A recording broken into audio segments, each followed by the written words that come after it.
Paula, thank you very much for your kind introduction. My name is Nkundwe Moses Mwasaga. I'm the Director General of ICT Commission in Tanzania. Like what Paula said, the things that you are discussing here in your meeting are very important for Tanzania. And that's the reason why when I was invited, I said that I cannot say no, because we need to know the trends from the world and how that can be applicable in Tanzania. So I'm here just to give a keynote speech. My speech will be full of statistics just to show the depths of the challenge that we have and why we need the solution that you are providing in your organization. Good morning. I'm happy to be in this community meeting in Zanzibar, and I know that you will start today to 28th. We have our conference starting tomorrow to 28th. And I know I've asked some of you presenters here to come and present to us in our annual meeting. So it's very timely and we're happy for that. One of the central aim of this meeting is to bring together a policymaker like me and other people, the companies, the technical people, international organization, to support digital finance as an engine of economic growth and development. Because in our area, we did look at two things, that what you are providing can create an impact, not only in Tanzania, regionally, and Africa at large.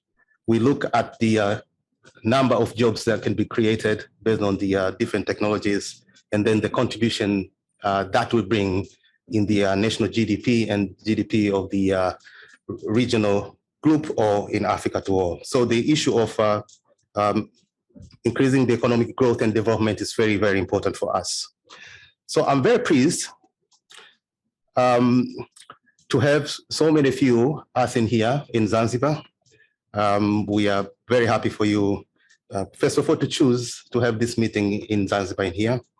Digital payments are enabling a swift away from the cash economy, because our economy is dominated by using cash.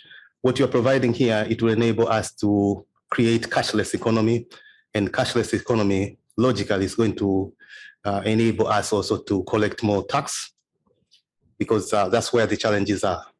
The size of our informal sector is bigger than formal sector, and the easiest way on how we can transform informal sector to formal sector is intervention of technology like the one that you will be discussing in the whole week. And financial inclusion is a key enabler to reduce extreme poverty and boost shared prosperity of our people, and like the way I said, in our region, and also in Africa at large. I'm also pleased of Walk the Loop events that you had yesterday, or where you have showcased the current financial services products and services in Tanzania, how people can be enabled to use services. I provided experience of tips, which we are so keenly to start to use it in Tanzania, because that system is going to reduce the cost of transactions in our country and transacted with a real money and get real customer experience. So we are very pleased of the event that you had yesterday. Let me start by thanking those who have organized this meeting. I've looked at the agenda, or the things that you're going to discuss in here, and some of the things which touched us and which are very relevant to the conference that we're having is the issue of instant payment system. So that topic is very good. The issue of merchant payments, because our country now is undergoing a very big project on starting to do e-commerce, and we know merchant account is a key component in that. So we like to borrow and to get experience of you on that. I've been touched by the issue of data sovereignty. I know it's a contentious issue of balancing sovereignty and also to enable our digital economy to be integral part of the digital economy of the world. The topic of CBDC, of which I'm very keen, personally interested with it, to ensure that we have payment systems which are inclusive, and they will enable government also to be part of that. And also the topic of cross-border remittance, of which is very important, because Africa now is creating a free common market. So we need to work on the issue of cross-border remittance to ensure that They are affordable. They are not very expensive the way they are. So yeah, I'll be keen to get the report of all your deliberation that we have so that we can share. I want to share a few things about Tanzania when it comes to how the sector of ICT in general is contributing to our GDP. Currently, the contribution is 1.5% of the total GDP. If we do our calculation, it's almost 1 billion. That is the size of the contribution. But of course, we need to do more studies to know how IT-enabled services also they contribute in that. I believe it must be bigger than that. 1.5 we only get from mobile transactions. That's where it's coming. But there's other areas like how ICT is impacting tourism, is impacting constructions and other places. I think it's an area where we need to work more on that. Now, ICT in Tanzania, I've shown that it contributes in that way, but if you look at Africa at large, ICT contributes 7% of the total GDP of Africa. So we need to work more to ensure that it contributes more, just like in other developing countries. And there's a room for that because people who are using financial services, there's still a room for improvement in that. And to intervene on that, we need technologies. Technologies like the one that you have created. So when it comes to regional blocks markets that we have, I normally want to show people to understand how big the market is in Africa. We have our East Africa, which is comprising of 174 million people, and the total GDP of East Africa is 163.4 billion US dollars. So this is Tanzania, Kenya, Uganda, Rwanda, Burundi, and South Sudan, and now we have Democratic of Congo. We have a regional block of SADC, Southern Africa Development Community, where the total population is 344 million, and the total GDP of the area is 720 billion US dollars. This is another market that can be activated by the technology that you're using. We have another market which we call COMESA.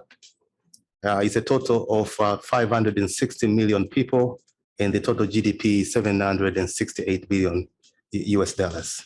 And then we have Africa Continental Free Trade Areas, which is a total population of 1.3 million people, and the GDP is 3.4 trillion. So if you look at Africa and you look at the statistics of financial inclusion, there's a big room of improvement which need to be done so that we can harness this size of market which is available. So what you are going to discuss in this week is key to us to ensure that all people, they participate in this new economy, which we call digital economy.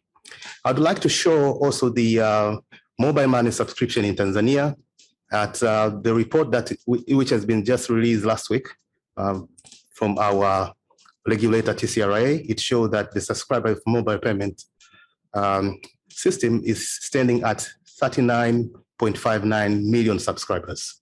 So those are the ones that they are participating on that. So it's a bigger number based on our population. And this has made big difference in Tanzania when it comes to financial inclusions, because the services of the bank before, they were so, they were excluding a lot of people. There were a lot of things which was barring people from enjoying that. So now it's staying at 39.6 million accounts.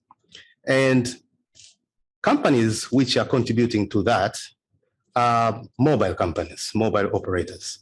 And the mobile operators accounts, they've been increasing as time goes. We have operators like Airtel, the Halotel, the Tigos, the TTCL, and Vodacom. If you look at the statistics, it shows that the mobile money service subscription is increasing as time goes. But we understand for it to increase tremendously, there must be new innovations. And one of the innovations are the one that they are provided by Mojaloop.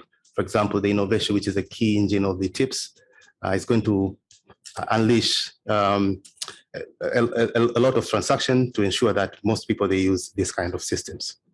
One company which has a bigger market share in mobile account in Tanzania is Vodacom, which is is have a share of 39%. And followed by Airtel and other companies.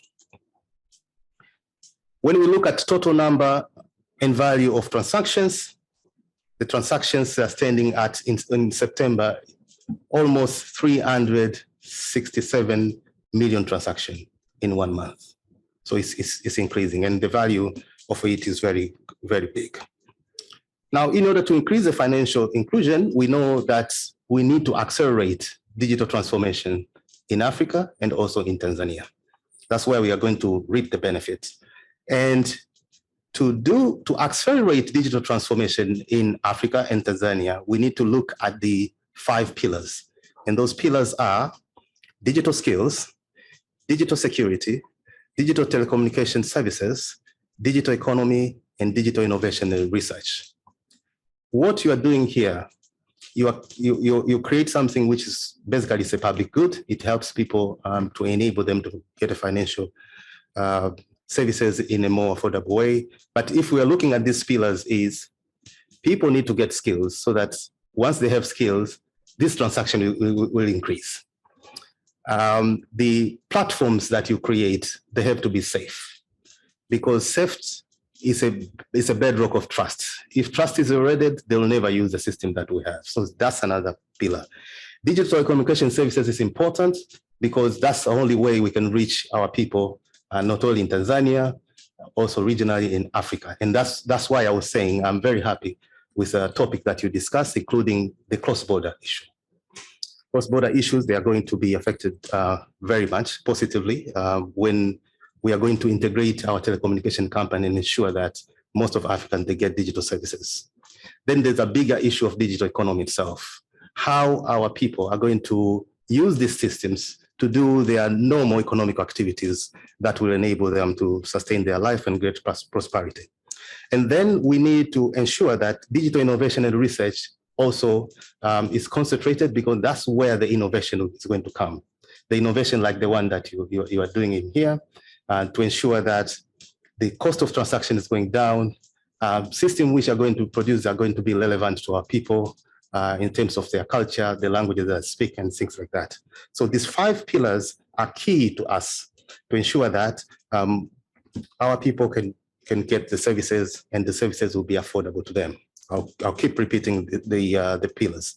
It's digital skills, digital securities, digital telecommunication services, digital economy, digital innovation, and research. So to sum up my keynote speech is I commend Moja Loop Foundation for what they're doing. And from our side, we look at what you're doing here as a public good and something which is very relevant to our people, relevant to regional blocks in Africa, and relevant to Africa. Thank you very much.